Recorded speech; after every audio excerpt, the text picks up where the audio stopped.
Hi everyone, कैसे हो आप लोग। Welcome back to my channel. NEET 2026 में अब 9 मंथ्स के राउंड का टाइम बचा है एंड काफ़ी सारे बच्चे ऐसे होंगे जो सेल्फ स्टडी कर रहे होंगे। उन्हें समझ नहीं आ रहा होगा कि हम कहाँ से प्रिपेयर करें, कौन से लेक्चर्स देखें, कहाँ से क्वेश्चन प्रैक्टिस करें, कैसे हम अपनी प्रिपरेशन करें कि हमारा नीट में सिलेक्शन हो जाए। तो ये सारे डाउट्स आपके मन में आ रहे होंगे। तो आज इस वीडियो में मैं आपको सब कुछ बताऊंगी डिटेल में कि कैसे आपको प्रिपेयर करना है। एंड द बेस्ट पॉइंट इसकी मैं आपको जितने भी चीज़ें बताऊंगी सब कुछ आपको फ्री ऑफ कॉस्ट मिल जाएगी, या तो यूट्यूब पे या फिर मेरे पर्सनल टेलीग्राम चैनल पे।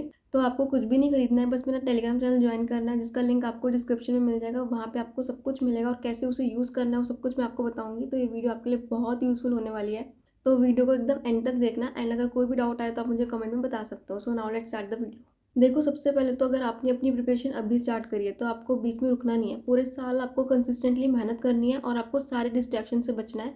सेकेंडली, अगर आप ये सोच रहे हो कि क्या हमारा सेल्फ स्टडी से सिलेक्शन हो भी पाएगा, क्या हम उतने मार्क्स ला पाएंगे जितना कोचिंग वाले बच्चे लाते हैं, क्या पॉसिबल भी है सेल्फ स्टडी से नीट को क्लियर करना, तो मैं आपको बताना चाहती हूँ कि मैंने खुद सेल्फ स्टडी करी है। मैंने अपनी प्रिपरेशन खुद करी थी सेल्फ, और मैंने सारे रिसोर्सेज टेलीग्राम से ही ढूंढे थे जो मैं सब आपको प्रोवाइड भी कर रही हूँ। तो सब कुछ जब मैंने सेल्फ करके क्लियर कर लिया तो आप भी कर सकते हो। और मेरे 666 मार्क्स आए थे and today I am in Lady Hardinge Medical College which is also my dream college.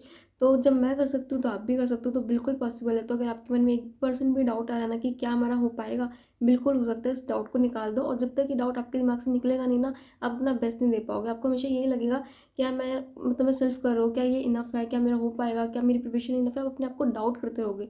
तो सबसे पहले आपको ये डाउट हटाना है और अपने आप में कॉन्फिडेंस लाना है कि हाँ, मैं सब कुछ कर रहा हूँ और मेरा सिलेक्शन हो सकता है। मेरे पास सारे रिसोर्सेज है और मेरा बिल्कुल होगा। ऐसा कुछ नहीं है जो मैं छोड़ रहा हूँ। तो जब आप अपने मन से डाउट निकालोगे तभी आप अपनी प्रिपरेशन में अपना बेस्ट दे पाओगे और आपके अंदर कॉन्फिडेंस आएगा। अदरवाइज अगर आपने मॉक टेस्ट दिया ना, तो आपको कोई क्वेश्चन ऐसा दिखा उसमें जो आपको नहीं आता, आप घबरा जाओगे। आपको लगेगा कि यार मैं सेल्फ कर रहा हूँ इसलिए नहीं हो रहा। आप सोचोगे भी नहीं, आप ट्राई भी नहीं करोगे सॉल्व करने का। तो ये चीज़ आपको हटानी पड़ेगी, अपना कॉन्फिडेंस बढ़ाना पड़ेगा। सारे रिसोर्सेज अवेलेबल है एंड ट्रस्ट में मैं आपको वीडियो के एंड तक ये बिलीव भी करवा दूंगी कि सब कुछ अवेलेबल है, बस आपकी करने की देर है। तो अगर आप सच में चाहते हो करना, अगर आप करोगे ना, तो आपका सिलेक्शन जरूर होगा। आपको बस उन सारे रिसोर्सेज को यूज़ करना है। एंड आई जेन्युइनली वांट कि आप करो और अच्छे मार्क्स लेकर आओ। अदरवाइज मेरे इतनी मेहनत करने का, वो सब कुछ प्रोवाइड करने का कोई फ़ायदा भी नहीं होगा। तो प्लीज़ उन सबको लेना, यूज़ करना और अपनी प्रिपरेशन को स्ट्रॉन्ग बनाना। ठीक है, तो अब बात करते हैं कि आपको अपनी प्रिपरेशन कैसे करनी है। अब सबसे पहले आपके पास होना चाहिए प्लानर, जिसके थ्रू आपको अपनी प्रिपरेशन करनी है। काफ़ी सारे बच्चे जो है वो वीकली प्लानर प्रेफर करते हैं कि हम उसके थ्रू पढ़ाई करेंगे, बट मैं वो प्रेफर नहीं करती हूँ। मैंने अपने टाइम पे कोई वीकली प्लानर वगैरह नहीं बनाया था।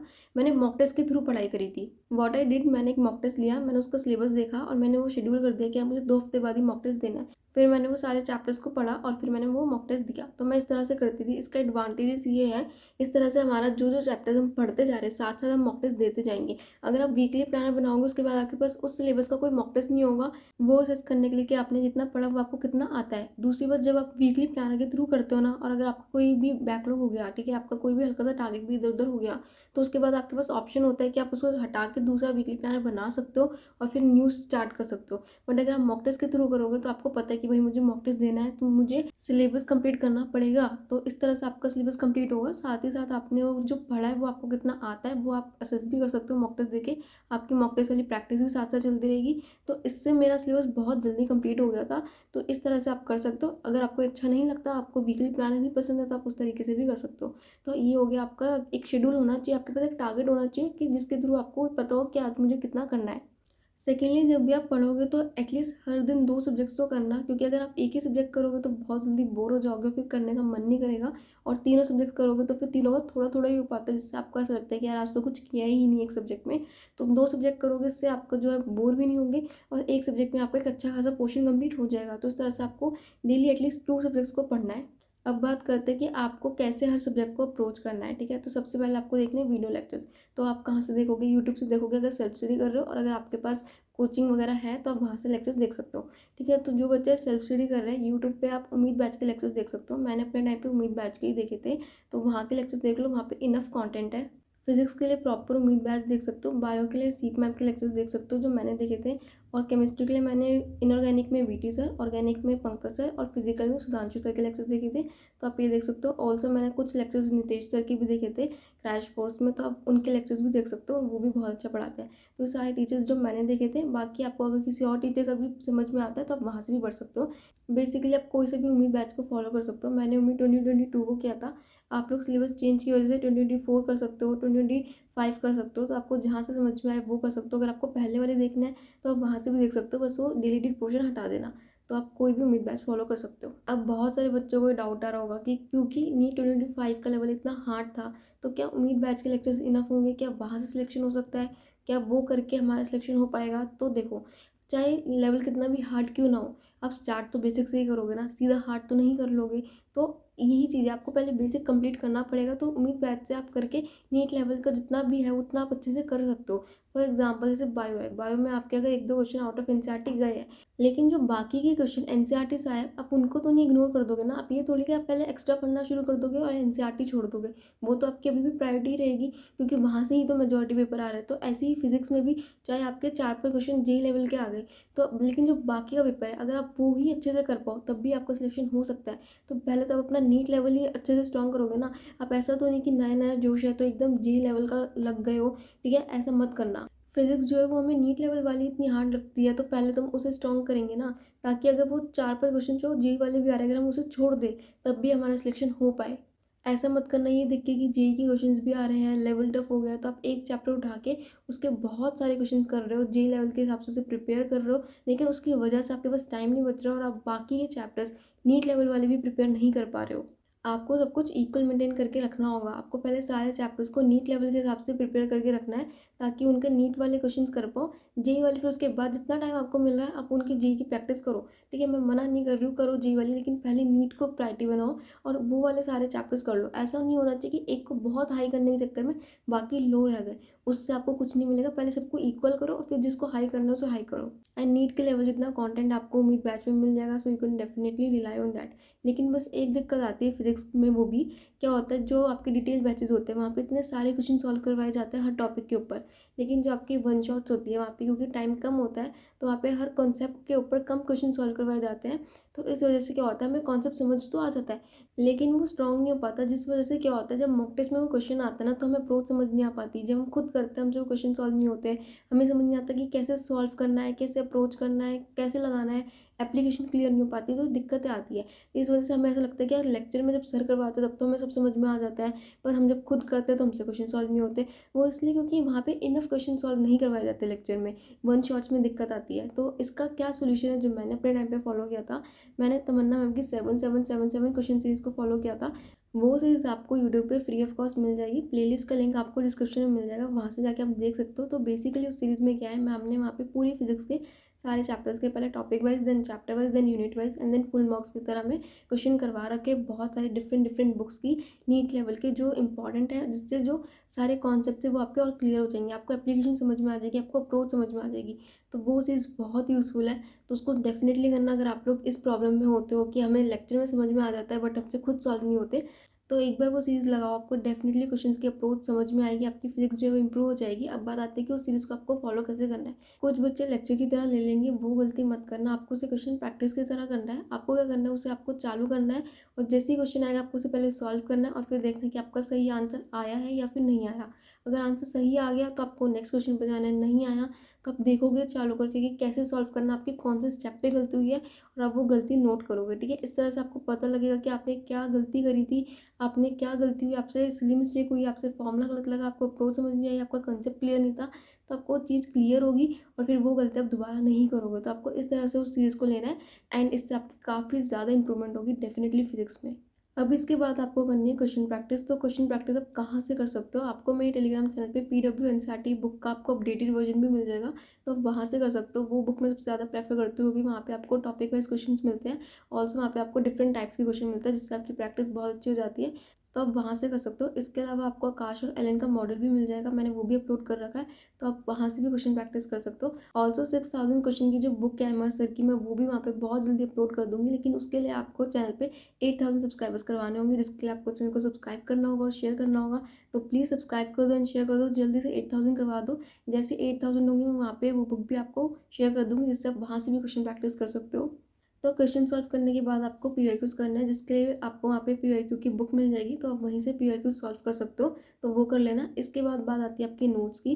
तो बायो के लिए और केमिस्ट्री के लिए आपको एनसीईआरटी रीड करनी है, बायो के लिए आपको बार बार एनसीईआरटी ही रीड करनी है, लेकिन केमिस्ट्री के लिए आप वन टाइम रीड करो और जो जो आपको वहाँ पे थ्योरेटिकली इंपॉर्टेंट पॉइंट्स लगे जहाँ से आपका स्टेटमेंट बेस्ड या एग्जर्शन वाले क्वेश्चन बन सकते हैं, तो आपको उन्हें हाईलाइट कर लो ताकि नेक्स्ट टाइम आपसे वो हाईलाइटेड पॉइंट्स रीड करो और आपको पूरी एनसीईआरटी रीड ना करनी पड़े।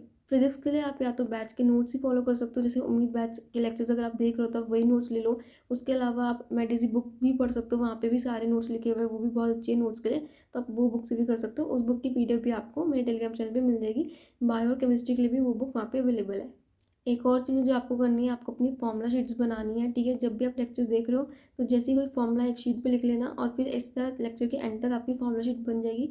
खुद की बनाई हुई फॉर्मूला शीट बहुत हेल्पफुल होती है, तो अपनी खुद की बनाओ। अगर आपको नहीं समझ में आ रहा तो आपको मेरे टेलीग्राम चैनल पे मिल जाएगी, जिसको आप एज अ सैम्पल यूज़ कर सकते हो। तो ये थी आपकी ओवरऑल स्ट्रैटेजी जो आपको फॉलो करनी है हर चैप्टर के लिए, हर सब्जेक्ट के लिए।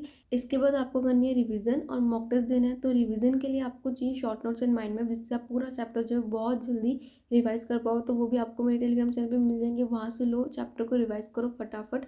इसके बाद आपको रिवीजन में क्वेश्चन प्रैक्टिस भी करनी होती है। बिना क्वेश्चन प्रैक्टिस के रिवीजन का कोई पॉइंट नहीं बनता, तो आपको क्वेश्चन प्रैक्टिस करनी है। अब आपके पास लिमिटेड टाइम होता है, तो आपको उधर कौन से क्वेश्चन सॉल्व करने हैं, तो आपको वो वाले क्वेश्चन सॉल्व करना है जो आपसे फर्स्ट टाइम में नहीं हुए थे। आप अब फर्स्ट टाइम में क्वेश्चन प्रैक्टिस करोगे, चाहे आप किसी भी मॉड्यूल से कर रहे हो, कहीं से भी कर रहे हो, ठीक है, अपने क्वेश्चन प्रैक्टिस करिए। लेकिन जो क्वेश्चन आपसे नहीं हो रहे, जो आपको जिसके लिए आपको सोल्यूशन देखना पड़ा, जो आपको डिफिकल्ट लगे, आप उन्हें सर्कल कर लेना, और फिर रिवीजन में आपको वही क्वेश्चन सॉल्व करने हैं, क्योंकि वही क्वेश्चन वो होंगे जो आपसे दोबारा नहीं होंगे, या वो आपको बार बार परेशान करेंगे। जो आपसे एक बारी में हो जाएंगे वो आपको बाद में ट्रबल नहीं करते। तो आपको इन क्वेश्चंस को मार्क रखना है, ताकि आपको पता रहे कि ये वो क्वेश्चंस है जो आपसे फर्स्ट टाइम पे नहीं हुए थे, और आपको इन्हें रिवीजन के टाइम पे करना है। तो आपको वो क्वेश्चंस करना है और उन्हें इंप्रूव करना है। नेक्स्ट आता है आपके मॉक टेस्ट, जो आपको रेगुलरली देना है। मॉक टेस्ट कहाँ से दे, तो उसकी भी आपको टेंशन नहीं लेनी है। मेरे टेलीग्राम चैनल पे आपको डिफरेंट डिफरेंट कोचिंग्स के बहुत सारे मॉक टेस्ट मिलेंगे, तो आप वहाँ से जाके दे सकते हो। ऑल्सो मैंने नीट 2024 और 2025 के लिए भी बहुत सारे मॉक टेस्ट अपलोड किए थे, तो आप वो भी दे सकते हो। नीट 2026 के लिए भी मैं बहुत सारे अब करूँगी, तो आप वो भी दे सकते हो। एंड ऑल्सो बायो के लिए भी यूनिट वाइज मॉक टेस्ट है, कि सपोज अगर आपका फिजिक्स केमिस्ट्री प्रिपेयर नहीं है, पर आपने बायो की कोई यूनिट प्रिपेयर कर रखी है, तो आप उसका मॉक टेस्ट देके ये देख सकते हो कि आपको वो यूनिट कितनी आती है, आपके क्या क्वेश्चन गलत हुए हैं, और आपको क्या रिवाइज करना है, तो आप उसे एनालाइज कर सकते हो। मॉक टेस्ट देना बहुत ज़रूरी है, उसे इग्नोर मत करना। बहुत सारे बच्चे मॉक टेस्ट से डरते हो देते नहीं है, सोच के कि मार्क्स कम आएंगे, डीमोटिवेशन होगा। प्लीज़ मत सोचना, जितना ज़्यादा मॉक टेस्ट दोगे उतनी ज़्यादा इंप्रूवमेंट होगी, एंड उतना ज़्यादा अच्छा आपका नीट में रिजल्ट आएगा। मेरे फर्स्ट अटेम्प्ट के टाइम पे यही गलती हो गई थी कि मैंने इनफ मॉक टेस्ट नहीं दिए थे। मेरे 550 के अराउंड मार्क्स आए थे, और हमको यही देख के बहुत ज़्यादा डीमोटिवेशन होती थी कि यार इतने मतलब बॉर्डर के मार्क्स आ रहे हैं, और मेरा ऐसे अगर मैं अटक गई इसके अराउंड, तो मुझे बहुत ज़्यादा बुरा लगता था मार्क्स देख के, तो मैंने वो देना बंद कर दिया था। पर मेरे नीट में वही 575 के अराउंड मार्क्स आए। तो मेरी यही गलती हो गई थी कि मैंने मॉक टेस्ट बहुत ज़्यादा देख के गलतियाँ इंप्रूव नहीं करी, और मैं जितने दिए भी थे मैंने उन्हें एनालाइज नहीं किया था। तो फिर जब मैंने ड्रॉप लिया, तो मैंने ये सोचा था कि अब मैं ये गलती तो रिपीट नहीं करूँगी। मुझसे जितना ज़्यादा होगा मैं बहुत ज़्यादा मॉक टेस्ट दूँगी, और मेरा मेन टारगेट ये रहेगा कि मुझे बहुत सारे मॉक टेस्ट देने हैं और उन सबको एनालाइज करना। और मैंने ऐसा ही किया था, और इसके बाद मेरा मॉक टेस्ट से रिजल्ट भी इंप्रूव हुआ था। मेरे 666 आए थे, जो मैं कभी सोच भी नहीं सकती थी कि मेरे इतने मार्क्स आ पाएंगे नीट में। पर मैंने जितने मॉक टेस्ट दिए थे उस सबका रिजल्ट मुझे नीट में मिला था। तो मॉक टेस्ट से आपको डरना नहीं है बिल्कुल भी। मॉक टेस्ट को आपको यूज़ करना है अपनी प्रिपरेशन को और अच्छा करने के लिए, स्ट्रॉन्ग करने के लिए, अपने मार्क्स को बढ़ाने के लिए। जितने ज़्यादा मॉक टेस्ट दोगे, जितनी ज़्यादा गलतियाँ एनालाइज करोगे, देखोगे, इंप्रूव करोगे, उतना अच्छा आपको डेफिनेटली रिजल्ट मिलेगा।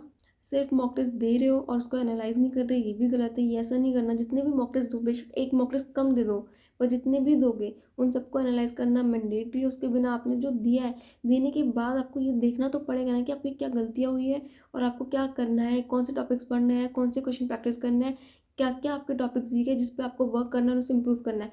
अगर आप गलतियाँ देखोगे ही नहीं, तो आप क्या इंप्रूव करोगे, कैसे आपके स्कोर बढ़ेगा।